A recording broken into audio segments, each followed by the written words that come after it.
Seat साहब, आपने bone of contention करार दिया था कल जो इस्टेब्लिशमेंट और इमरान खान साहब के दरमियान मामला आता है, उनकी पार्टी के इस्टेब्लिशमेंट के साथ मामला आता है और मुल्क की तरक्की में एक बड़ी रुकावट उनको करार दिया था।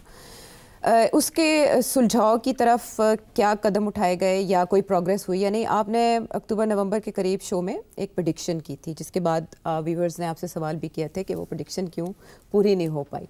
तो हमें उसका थोड़ा सा क्लू मिला है।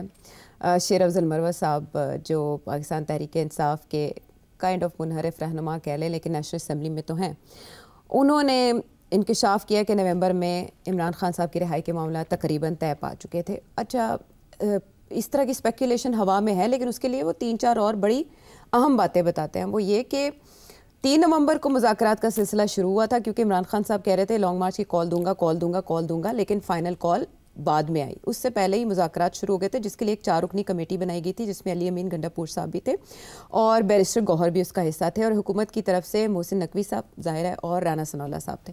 और बाद में वो कहते हैं कि वो खुद भी उसमें शामिल हो गए थे और उसमें बहुत सी चीज़ें तय पा गई थी, जिसका इशारा अली अमीन गंडापुर साहब ने बाद में एक इंटरव्यू में भी दिया था, लेकिन शायद वो झिझक रहे थे सारी तफसीलात बताते हुए।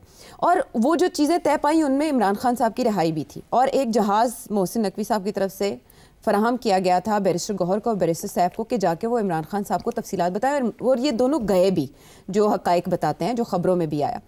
फिर वहाँ पर एक वीडियो मैसेज की बात की जाती है कि इमरान खान साहब ने कहा कि किसी और के मोबाइल पे रिकॉर्ड नहीं करवाना, वो टेम्पर हो सकता है, बैरिस्टर गौहर का मोबाइल दिया जाए। लेकिन फिर उसी में 3 रेंजर्स एहलकारों की जो शहादत का वाक़या पेश आया, जिनको कुचल दिया गया, हिट एंड रन केस, उसके बाद ये सब कुछ सबोताज हो गया, ठप हो गया, क्योंकि इस्टेब्लिशमेंट किसी भी किस्म का टकराव नहीं चाहती थी। तो उन्होंने इस सिलसिले में पेशरफ्त की थी और हर किस्म के कंप्रोमाइज़ पर आ चुकी थी, लेकिन फिर सब मामलात ख़त्म हो गए। आपको कितनी सच्चाई दिखाई देती है इस इंकशाफ में?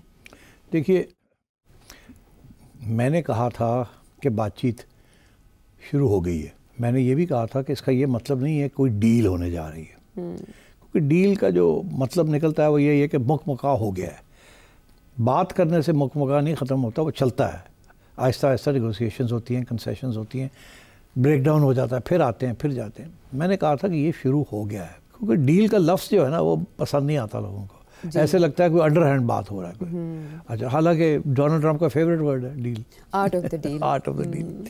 तो सारा वक्त डील करते हैं, और होता है एक्चुअली डील ही है कि आप ये छोड़ दें, हम ये छोड़ देते हैं, आप ये ले लें, हम ये ले लेते हैं, डील ही होती है, और क्या होता है। मगर वो डील ऐसे लगता है जैसे कि कोई सेकेंड हैंड गाड़ी खरीदने जा रहे हैं और पता नहीं है उसका टायर ठीक है कि नहीं है। तो डील जो है ना, वो ट्रिकी डील, कॉम्प्रोमाइज़ तो होता है। अच्छा, तो मैंने ये डील का लफ्ज़ नहीं इस्तेमाल किया था, मैंने कहा था कि समथिंग इज़ हैपनिंग। उसके बाद अब मरवत साहब कह रहे हैं कि हाँ, बात चली थी, और वो कह रहे हैं कि 25 या 26 या 27 की रात जब वो एक्सीडेंट हुआ और 3 रेंजर्स मारे गए, देखिए अंडर ट्रक, तो उसके बाद फिर एस्टेब्लिशमेंट ने हार्ड लाइन ली और उन्होंने कहा कि नहीं। अच्छा, अब जो मेरा उस वक्त मौक़िफ़ ये था कि जो कुछ हो रहा है उसमें बुशरा बीबी बहुत बड़ा रोल अदा कर रही हैं। This was my view, not Gandapur और anybody else, but Bushra Bibi. और बुशरा बीबी उस वक्त आज़ाद भी थी, गिरफ्तारी तो बाद में हुई जब ये सब कुछ ख़त्म हो गया, और इसीलिए गंडापुर के साथ इख्तलाफात भी थे उनके। गंडापुर खुद करना चाह रहे थे लीड, बुशरा बीबी ने कहा मैं लीड करूँगी। फिर ये फैसला हुआ कि जाना है आगे कि नहीं जाना, इस्लामाबाद जाना है कि नहीं जाना, या संजानी रहना है। वो भी मेरा ख्याल अंडरस्टैंडिंग थी कि इससे आगे नहीं जाएंगे, मगर सिचुएशन ऐसे डेवलप की हुई उस वक्त कि फिर ये आगे इन्होंने, बुशरा बीबी ने कहा मैं आगे डी चौक की तरफ जाना चाहते हैं और संजाने के मुकाम पे तनाज़ा था। हाँ। तो फिर फायरिंग भी हुई, ये भी हुआ, वो हो गया, सारा कुछ ठप हो गया। अच्छा, अब बात ये है कि इसमें मैं समझता हूँ कुछ सदाकत है, मगर ये कि कोई ऐसी डील होने जा रही थी जिसमें खान साहब आज़ाद हो जाते और खान साहब फिर एक सियासी तौर पे बाहर निकलते और कोई ऐसा मुकमका होता फ़ौज के साथ कि उसकी वजह से नए इलेक्शन हो जाते, ये फॉर्म 47 वाली बात ही ख़त्म हो जाती और Imran Khan fair and square election जीत के वापस आ जाते। मैं नहीं समझता कि यहाँ तक बात पहुँची थी, ना ही पहुँच सकती थी। तो और फिर यही हुआ कि वो क्योंकि कमज़ोर इनिशिएटिव था, दोनों ने एक दूसरे को टेस्ट कर रहे थे। अच्छा। तो इसलिए फिर वो कामयाब नहीं हुआ। So I think that's what happened at that stage. अच्छा सिट साहब, जैसे कल आपने फरमाया था कि दाना डालते हैं और फिर वाटर टेस्टिंग होती है या रिएक्शन टेस्ट किया जाता है, आपको लगता है कि इस मामले में भी सिर्फ रियासत देखना चाह रही थी कि किस हद तक जाया जा सकता है या मूड क्या है, और मुहर्रिक बना लिया गया उस वाक़े को सबोताज करने के लिए, रेंजर्स की शहादत के मामले को मुहर्रिक बना लिया गया सबोताज करने। अच्छा, होता ऐसे है कि हमेशा इस किस्म के फ़ैसले के अंदर जब ये डिस्कस किया जाता है आपस में जी, तो वहाँ कुछ लोग होते हैं वो कहते हैं एक चीज़, तो कुछ लोग होते हैं दूसरी बात करते हैं। अच्छा, फॉर एग्ज़ाम्पल कुछ लोग होंगे वहाँ उस वक्त जो कह रहे होंगे इमरान के साथ कोई डील नहीं हो सकती, यू कांट ट्रस्ट हिम।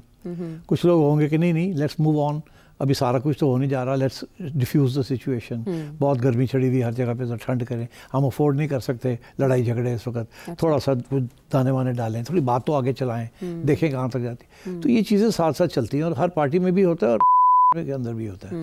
सो मैं समझता हूँ कि इस किस्म की ये डेवलपमेंट थी। मेरा नहीं ख्याल उससे कोई कॉन्क्रीट चीज़ निकलनी थी। अच्छा, मेरा अभी भी ख्याल यही है कि कोई खान साहब के साथ डील नहीं होगी, ना खान साहब करेंगे ना ये करेंगे, बिकॉज उसका नुकसान हो जाएगा दोनों को।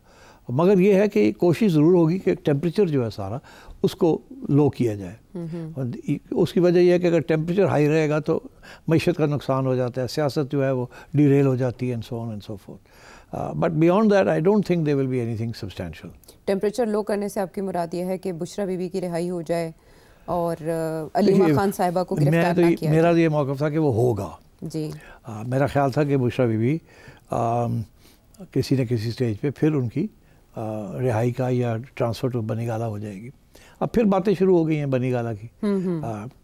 मगर खान साहब ने हार्ड लाइन ली हुई है और मेरे ख्याल पिछले प्रोग्राम में मैंने कहा था खान साहब बनीगाला नहीं जाएंगे जी। जिस दिन खान साहब बनीगाला चल गए उस दिन यही लगेगा कि खान साहब ने हथियार फेंक दिए हैं। सो इसलिए आई थिंक ये मामला ऐसे ही चलेगा आयशा, ये कोई हर रोज़ कोई ना कोई बात नहीं निकलेगी। और मगर एक बड़ी इंटरेस्टिंग चीज़ है कि खान साहब ने इस वक्त जैसे कहते हैं ना हार्ड लाइन ले लिए, उन्होंने गंडापुर को फारग कर दिया जो कि एस्टैब्लिशमेंट के साथ राब्ते में था जी। और सारा वक्त कॉम्प्रोमाइज़ करने के मूड में था। खान साहब ने देखा कि वो तो काम नहीं चला जी। और इसलिए गंडापुर को छुट्टी करा दी। अब जो नए साहब को लेके आए हैं सोहेल साहब को, वो तो बिल्कुल लड़ने वाला आदमी है और स्टूडेंट लीडर भी रहा है। तो खान साहब ने इसीलिए जैसे कहते हैं ना एक चाल चली है कि let's not take the hard line. अच्छा, अब दो सूरतें हो सकती हैं। एक तो ये कि गवर्नमेंट कोऑपरेट करे, उनको मिलने दे, खान साहब जो भी उनको हदायत करते हैं इनको चलने दे जैसे ये करते हैं, फिर देखा जाएगा आगे जाके।